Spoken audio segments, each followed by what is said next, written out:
Hi guys, स्वागत है आपका हमारे YouTube चैनल पे, जहाँ पर हम इलेक्ट्रिक व्हीकल से जुड़ी हुई सारी न्यूज़, सारी इन्फॉर्मेशन और सारी इवेंट्स डिस्कस करते हैं गाइस। इससे पहले कि मैं आगे बढ़ूँ और आज की इंपॉर्टेंट न्यूज़ शेयर करूँ, please please please subscribe to the channel in case आप इलेक्ट्रिक व्हीकल से जुड़ी हुई सारी इन्फॉर्मेशन और सारे इवेंट्स से जुड़े हुए और अपडेटेड रहना चाहते हैं गाइस। तो आज की बड़ी न्यूज़ डिस्कस करते हैं guys, that is Mahindra EKUV100 का लॉन्च, जो कि जनवरी 2021 में अगले साल होने वाला है। तो महिंद्रा EKUV100 एक KUV100 का इलेक्ट्रिक वर्जन है और इसकी प्राइस बताई जा रही है 8,25,000। ये एक्स शोरूम प्राइस है और इसमें सब्सिडी इन्होंने नेट काट के बताया है हमको, प्राइस 8,25,000। अगर इसका प्राइस सच में 8,25,000 पड़ेगा तो guys officially this might become the cheapest EV in India after Tata tiger EV. अगर आप महिंद्रा E2O को अलग रख दें तो this might become the cheapest EV in India, क्योंकि अभी टाटा टाइगर ईवी सबसे चीप है। अगर इसकी स्पेसिफिकेशंस की बात करेंगे सो 54 हॉर्स पावर का इसका इंजन है, 120 न्यूटन मीटर का टॉर्क है। और अब बात करते हैं रेंज की, क्योंकि जब भी हम इलेक्ट्रिक व्हीकल्स की बात करते हैं तो रेंज इस सबसे इंपॉर्टेंट हो जाती है, क्योंकि रेंज एंजाइटी जिसको बोला जाता है वो बहुत ज़्यादा होती है इलेक्ट्रिक व्हीकल्स में। जिसकी रेंज है 147 किलोमीटर की। सो 147 किलोमीटर की रेंज है। इंटरसिटी के लिए थोड़ा सा दिक्कत हो सकती है, लेकिन इंट्रा सिटी के लिए definitely it might be a very good option size. तो ये बहुत अच्छी न्यूज़ है। इंडियन मैन्युफैक्चरर्स महिंद्रा और टाटा काफ़ी ज़ोरों शोरों से इलेक्ट्रिक व्हीकल्स लॉन्च कर रहे हैं और it's a good news guys, because अब कस्टमर के पास 10 लाख के नीचे भी चॉइसेस ऐड हो रही हैं। या तो हमारे पास लग्जरी सेगमेंट में चॉइसेस थी, जहाँ पे आपको मर्सिडीज़ बेंज EQ है, जहाँ पे जैगवार I-Pace है, जहाँ पे ऑडी e-tron है, जहाँ पे वॉल्वो की गाड़ी है। But now and then there is 20 से 25 लाख वाली रेंज, जहाँ पे आपका हुंडई कोना और MG ZS है। बट अब 10 लाख से नीचे वाली रेंज भी है, जिसमें आपको टाटा टाइगर और ऑब्वियसली अब महिंद्रा EKUV100 मिल सकती है। So guys it's a good news, क्योंकि इससे कस्टमर के पास ज़्यादा चॉइसेस होंगे तो ऑब्वियसली उसका इंटरेस्ट इलेक्ट्रिक व्हीकल्स में इंक्रीज होगा।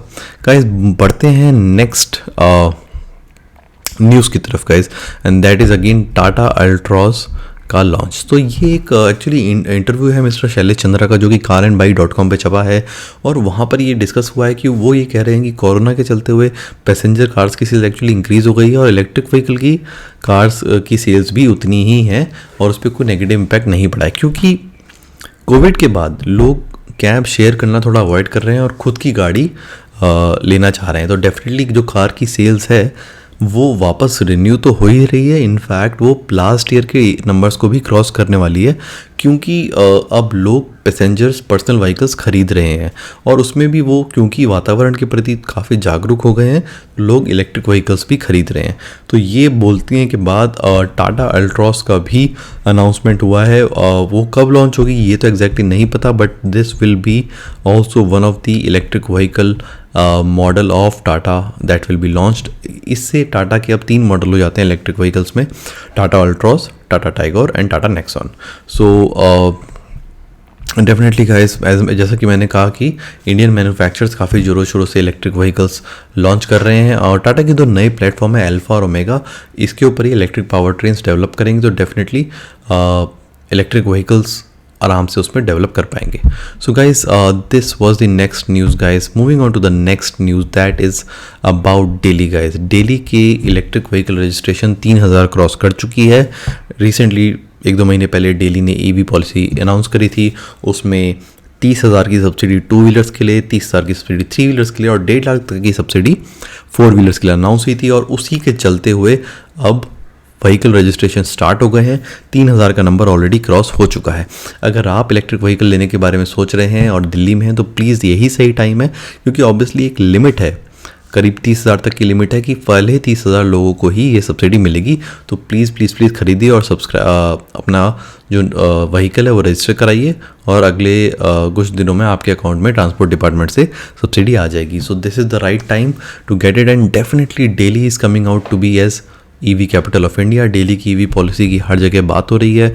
सो एटलीस्ट दिल्ली का मॉडल हो सकता है कि हम हर जगह रेप्लिकेट करें। 3,000 नंबर क्रॉस हो चुका है गाइस, और इससे ऑब्वियसली दिल्ली की हवा जो है, हवा की क्वालिटी है, स्पेशली सर्दियों में उस पर भी फ़र्क पड़ेगा, क्योंकि जो एमिशंस है इंटरनल कम्बशन इंजन व्हीकल्स का वो कम हो जाएगा।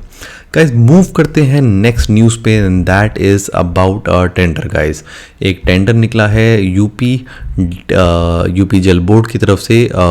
चार्जिंग स्टेशन लगाने हैं 225 बसेस के लिए, 225 इलेक्ट्रिक बसेस के लिए गाइज। सो ये जो टेंडर है आपको ये प्रयागराज, गाज़ियाबाद, गोरखपुर और कानपुर जैसी सिटीज़ में लगाया जाएगा। और हर सिटी का अलग से एक लास्ट डेट है। जैसे प्रयागराज का अक्टूबर 31 की लास्ट डेट है। अगर आपको अगर आप कोई वेंडर हैं और आप चार्जिंग स्टेशन लगाना चाहते हैं या किसी वेंडर को जानते हैं जो ये काम कर सकता है, तो प्लीज़ उसको बताइए जिससे कि वो इस टेंडर के लिए अप्लाई कर पाए। मैं आपको प्रोजेक्ट की कॉस्ट के बारे में बताता हूँ। गाइस कुछ क्वालिफिकेशंस होंगी, मीट करनी होंगी अगर आपको बिडिंग करनी है तो। जैसे कि लास्ट 10 साल में से एटलीस्ट उस वेंडर ने ऐसा कोई सिमिलर काम किया होना चाहिए, और जो लास्ट 3 साल का एवरेज एनुअल टर्नओवर है वो प्रोजेक्ट की 30% वर्क कॉस्ट के बराबर एटलीस्ट होना चाहिए। सो अगर प्रोजेक्ट की कॉस्ट की बात करूँ तो गाज़ियाबाद में 50 इलेक्ट्रिक जो गाज़ियाबाद में चार्जिंग स्टेशन है उसका जो प्रोजेक्ट है वो करीब 4 करोड़ का है, और उसके अंदर आपको 8 लाख की अर्नेस्ट मनी डिपॉजिट देनी पड़ेगी। और जो गोरखपुर में है वो भी 4.6 करोड़ का है, और उसमें आपको 9,22,000 की अर्नेस्ट मनी डिपॉजिट देनी पड़ेगी। उसकी लास्ट डेट नवंबर 2, 2020 है। So guys do tell people who can work so that वो भी स्टैंडर्ड्स में अप्लाई कर पाएंगे गाइस।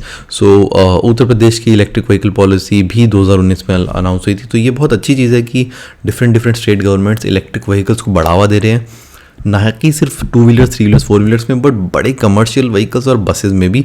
बसेस भी एक इम्पॉर्टेंट हिस्सा है, और बसेस के चार्जिंग स्टेशन भी बहुत सॉलिड इंफ्रास्ट्रक्चर रिक्वायर करते हैं, क्योंकि ऑब्वियसली आप बस किसी छोटे मोटे चार्जर से नहीं, आपको एक बहुत बड़ा डीसी फास्ट चार्जर लगाना पड़ता है guys. So that's one news which I wanted to share. So that is all I have to share today guys. So I hope आपको वीडियो अच्छा लगा होगा। प्लीज़ सब्सक्राइब करें अगर आप इलेक्ट्रिक व्हीकल से जुड़ी हुई सारी न्यूज़ से अपडेटेड रहना चाहते हैं। मैं रेगुलरली आता हूँ, रेगुलरली वीडियोस बनाता हूँ। So just hit the subscribe button, there is lot more coming. तो आज के लिए इतना ही। Will see you in the next video. Till then good bye.